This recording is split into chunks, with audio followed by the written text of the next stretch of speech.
60,000 राजकुमारों की आत्मा के लिए क्यों धरती पर उतरी थी माँ गंगा। गंगा सिर्फ एक नदी नहीं बल्कि तप, त्याग और अध्यात्म की प्रतीक है। यही वजह है कि हिंदू धर्म में ये सबसे पूजनीय है।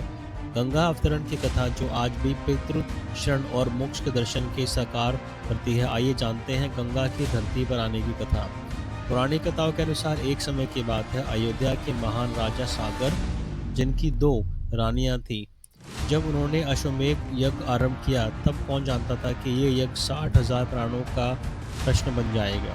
राजा सागर के एक पुत्र असमंजस में, जो प्रारंभ में क्रूरता का प्रतीक थे, जीवन में उत्तरार्ध में वैराग्य धारण कर सच्चे सुधार की मिसाल बने। लेकिन इस कहानी की असल शुरुआत तब हुई जब इंद्र ने राजा सागर के यज्ञ का घोड़ा चुरा लिया और उसे पाताल लोक में कपिल मुनि के आश्रम में बांध दिया।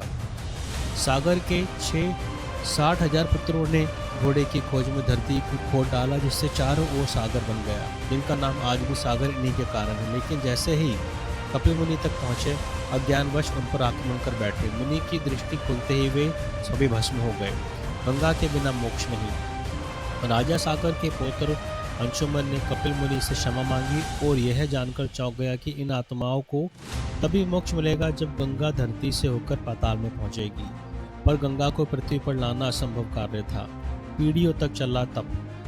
अंशुमन ने जीवन भर तप किया और सफल न हो सके। उनके पुत्र दिलीप ने भी प्रयत्न किया, लेकिन वे भी असफल रहे।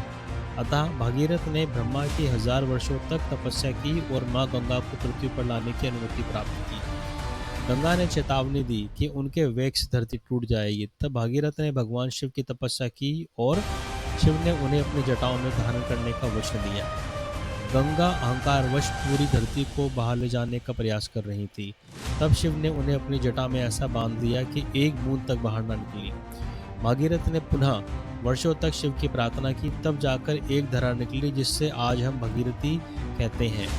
अगस्त्य मुनि ने पी ली थी पूरी गंगा। जब गंगा पाताल की ओर जा रही थी, तब उनका वेग अगस्त्य मुनि के तप को बाधित करने लगा। ऋषि ने गंगा को पूरा पी लिया। भागीरथ ने फिर प्रार्थना की और अगस्त्य ने अपने कानों से गंगा को बाहर निकाला।